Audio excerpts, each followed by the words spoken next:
सभी भक्तजनों को जय श्री कृष्ण। श्री सुखदेव जी कहते हैं, परीक्षित, खटवांग के पुत्र दीर्घबाहु और दीर्घबाहु के परम यशस्वी पुत्र रघु हुए।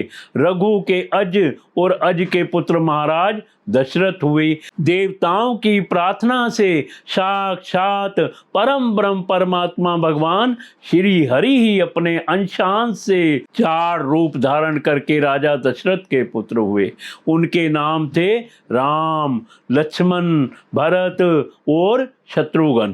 परीक्षित, सीतापति भगवान श्री राम का चरित्र तो तत्वदर्शी ऋषियों ने बहुत कुछ वर्णन किया है और तुमने अनेक बार उसे सुना भी है।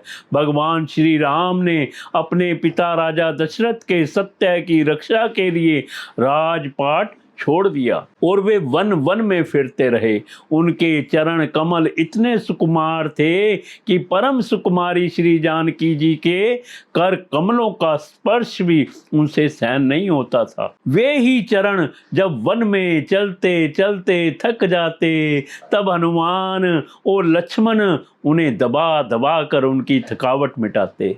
शूर्पणखा को नाक कान काट कर विरूप कर देने के कारण उन्हें अपनी प्रियतमा श्री जानकी जी का वियोग भी सहना पड़ा। इस वियोग के कारण क्रोधवश उनकी भौहें तन गई, जिन्हें देखकर समुद्र तक भयभीत हो गया। इसके बाद उन्होंने समुद्र तट पर पुल बांधा और लंका में जाकर दुष्ट राक्षसों के जंगल को दावा अग्नि के समान दग्ध कर दिया। वे कौशल नरेश हमारी रक्षा करें।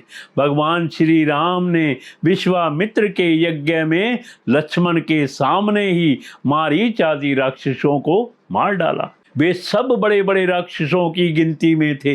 परीक्षित, जनकपुर में सीता जी का स्वयंवर हो रहा था। संसार के चुने हुए वीरों की सभा में भगवान शंकर का वह भयंकर धनुष रखा हुआ था। वह इतना भारी था, इतना भारी था कि 300 वीर बड़ी कठिनाई से उसे स्वयंवर सभा में ला सके थे। भगवान श्री राम ने उस धनुष को बात ही बात में उठाकर उस पर डोरी चढ़ा दी और खींचकर बीचों बीच से उसके 2 टुकड़े कर दिए।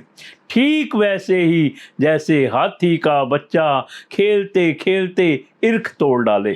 भगवान ने जिन्हें अपने वृक्ष तल पर स्थान देकर सम्मानित किया था, वे श्री लक्ष्मी जी ही सीता जी के नाम से जनकपुर में अवतीर्ण हुई थी। वे गुण, शील, अवस्था, शरीर की गठन और सौंदर्य में सर्वथा भगवान श्री राम के अनुरूप थी।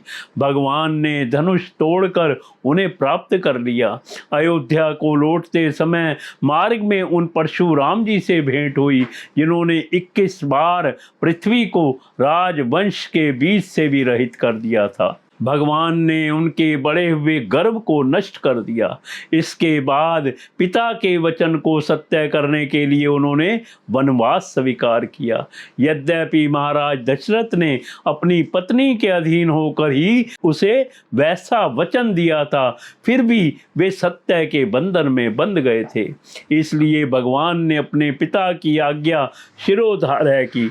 उन्होंने प्राणों के समान प्यारे राज्य, लक्ष्मी, प्रेमी, हितैषी, मित्र और महलों को वैसे ही छोड़कर अपनी पत्नी के साथ यात्रा की, जैसे मुक्त संग योगी प्राणों को छोड़ देता है। वन में पहुंचकर भगवान ने राक्षसराज रावण की बहन शूर्पणखा को विरूप कर दिया, क्योंकि उसकी बुद्धि बहुत ही कलुषित काम वासना के कारण अशुद्ध थी। उसके पक्षपाती खर, दूषण, त्रिश्रा आदि प्रधान भाइयों को, जो संख्या में 14,000 थे, हाथ में महान धनुष लेकर भगवान श्री राम ने नष्ट कर डाला और अनेक प्रकार की कठिनाइयों से परिपूर्ण वन में वे इधर उधर विचरते हुए निवास करते रहे। परीक्षित, जब रावण ने सीता जी के रूप, गुण, सौंदर्य आदि की बात सुनी तो उसका हृदय काम वासना से आतुर हो गया उसने अद्भुत हरिण के वेश में मारीच को उनकी पर्ण कुटी के पास भेजा। वह धीरे धीरे भगवान को वहां से दूर ले गया। अंत में भगवान ने अपने बाण से उसे बात ही बात में वैसे ही मार डाला जैसे दक्ष प्रजापति को वीरभद्र ने मारा था। जब भगवान श्री राम जंगल में दूर निकल गए तब लक्ष्मण की अनुपस्थिति में नीच राक्षस रावण ने भेड़िए के समान विदेह नंदनी सुकुमारी श्री सीता जी को हर लिया। तदंतर वे अपनी प्राण प्रिय सीता जी से बिछुड़कर अपने भाई लक्ष्मण के साथ वन वन में दीन की भांति घूमने लगे और इस प्रकार उन्होंने यह शिक्षा दी कि जो स्त्रियों में आसक्ति रखते हैं उनकी यही गति होती है। इसके बाद भगवान ने उस जटायु का दाह संस्कार किया जिसके सारे कर्म बंधन भगवत सेवा रूप कर्म से पहले ही भस्म हो चुके थे। फिर भगवान ने कबंध का संहार किया और इसके अनुमंतर सुग्रीव आदि वानरों से मित्रता करके बाली का वध किया। तदंतर वानरों के द्वारा अपनी प्राण प्रिया का पता लगवाया। ब्रह्मा और शंकर जिनके चरणों की वंदना करते हैं वे भगवान श्री राम मनुष्य की सी लीला करते हुए बंदरों की सेना के साथ समुद्र तट पर पहुँचे।